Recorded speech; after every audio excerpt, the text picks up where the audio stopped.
Hey, what is going on, everybody? It's your boy X coming at y'all with a brand new video. And as you guys can see, we're back with the tier list, updating this one a little bit because it's just a little bit outdated and we just needed to talk about them. So as you guys know, after the most recent tier list that I made, we did actually have a bit of a change up. We got some new evos and some cards that were added, so we're going to talk about that and bring them in. So you guys want to see me finish all of the other tier lists, give them a bit of an update and talk about them in general, then leave a like down below as well as comment it. It always helps to know a little bit.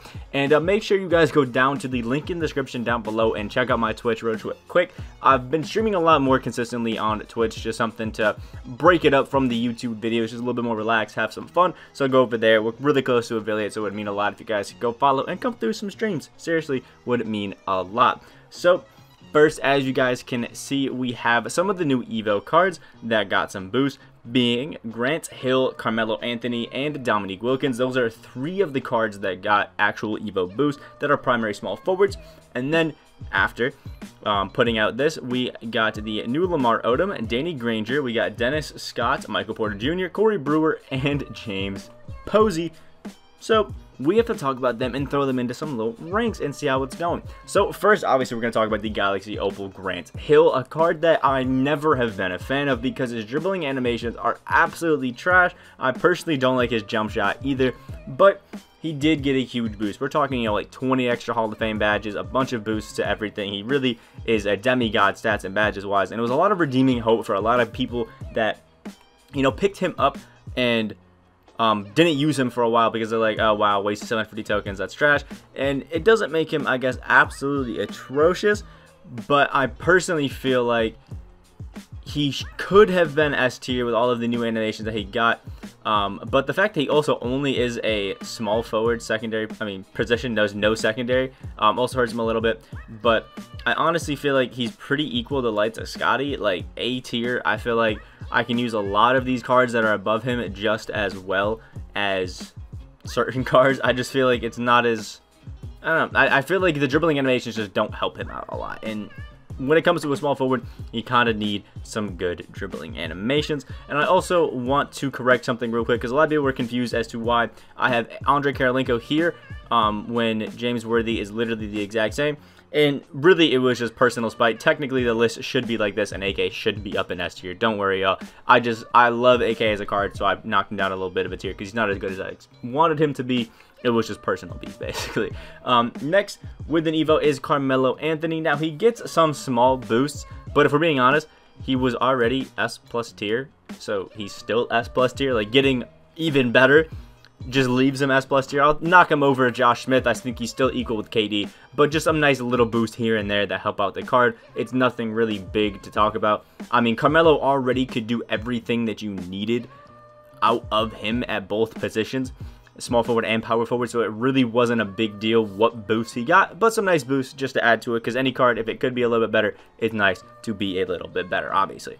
Now, next we have the Galaxy Opal Dominique Wilkins, who I had down in D tier, and this is going to be the biggest jump we have ever seen in tier lists, and I just can't believe it. They gave a card that I spent forever grinding, like 1,000 games of Triple Threat offline, grinding to get this card, and then he was absolutely trash after like a week of having him.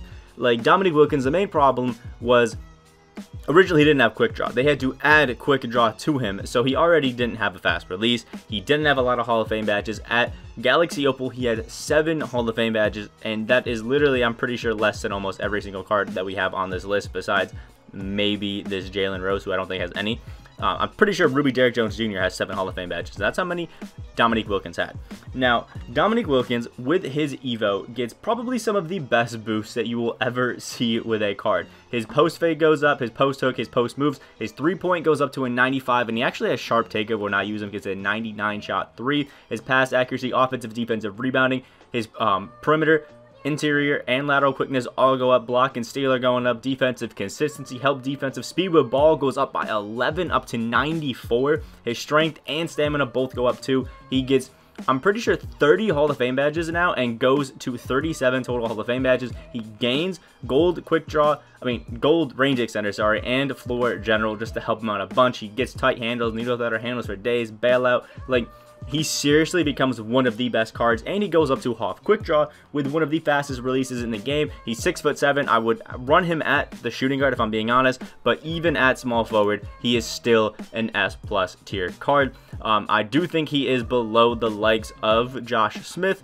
but I love this Dominique Wilkins card, and I really think that it's one now that makes a offline grind that used to not be worth it at all, and I would tell people to steer away from, actually worth it, and one that I think you should at least spend some time on and try to go for. Definitely a card that is worth it now, and it's only 50 points in a single game to finish that evo, nice and easy.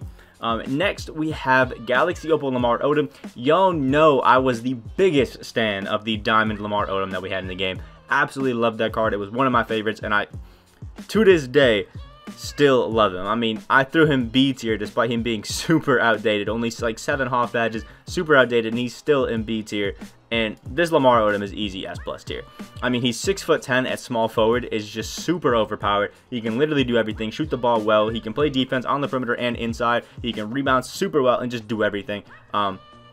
Personally, I have him as the second best small forward, right behind Thon, just because of his size and sheer ability to do everything. I know I hate on base 11 on gold a lot, but the thing with Lamar Odom is he's so good at doing everything else that having base 11 on gold isn't as big of a deal, because I mean, he can do everything. I mean, a 6'10" guy that can shoot with base 11, gets super high up and does everything great.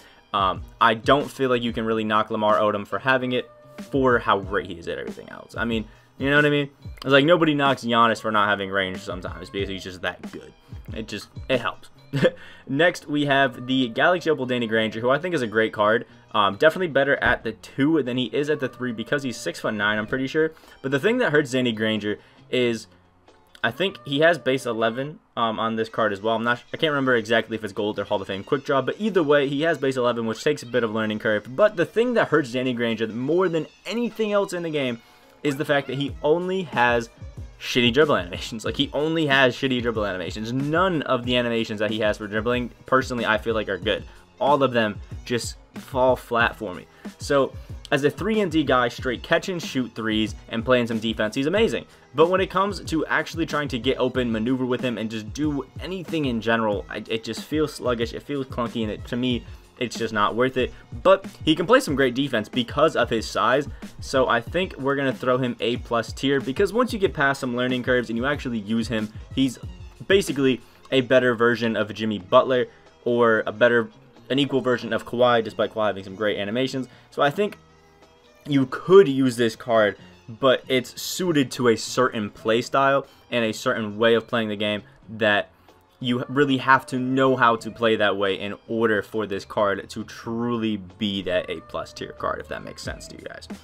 Next, we have Diamond Dennis Scott, who I'm pretty sure as well is also either 6'8" or 6'9". Great size at the small forward. He doesn't have the greatest dunking ability, but he has a super nice jump shot. And obviously that size and defense is amazing. He's probably one of the better 3-and-D cards that we have in the game. He's a diamond that can really shoot the lights out and play amazing. And again, with his size, I feel like it's really hard to knock him.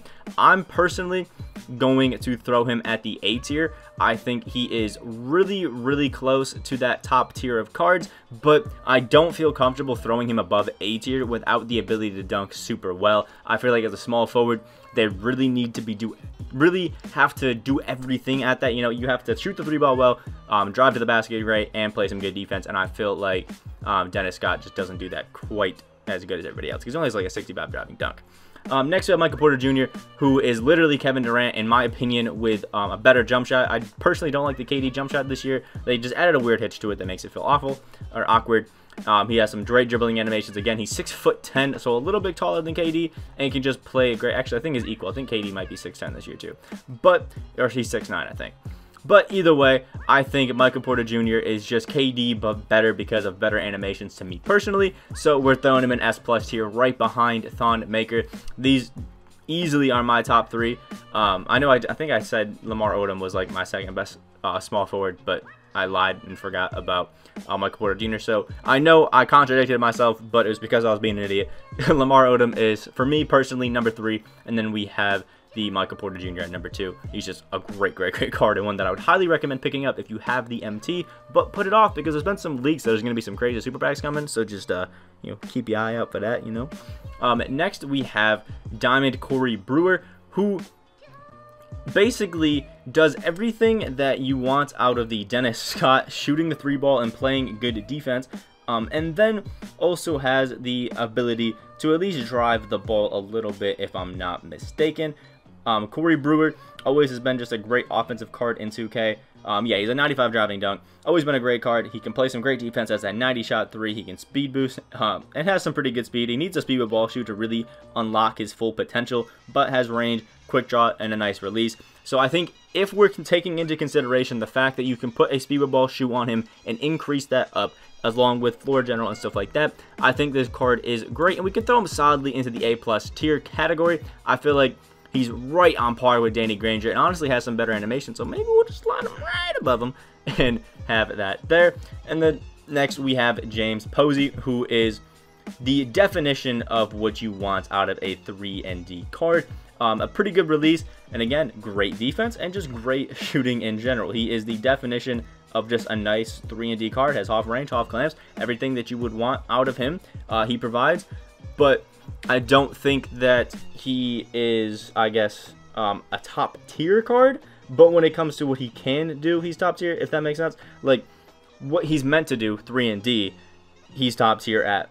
But that doesn't necessarily make him a top tier card because, you know, he's a little bit slow with only an 88 speed, and his driving dunk is only an 80. So I feel like he's just a slightly better version of Dennis Scott. Personal opinion again, but this is what I think my list is going to look like. I think it's pretty solid overall, and all of these new cards that they've been dropping recently honestly haven't fell flat for me overall. I feel like they're all pretty nice and all work really well together. And in general, I think these last few weeks in my team have been a big W. Evos getting added is nice, and all of the new cards have actually been pretty good. So let me know what you guys think about my tier list down in the comment section below. Make sure you guys go down in the description and just check out my Twitch for me quick. It would seriously mean a lot if we can get some new followers and some nice love over there. Seriously, would mean a lot to me. Like the video, guys, did enjoy, and make sure y'all hit that sub button on that road to 5.4K. Hope you guys have a great day, and I will see y'all in the next video.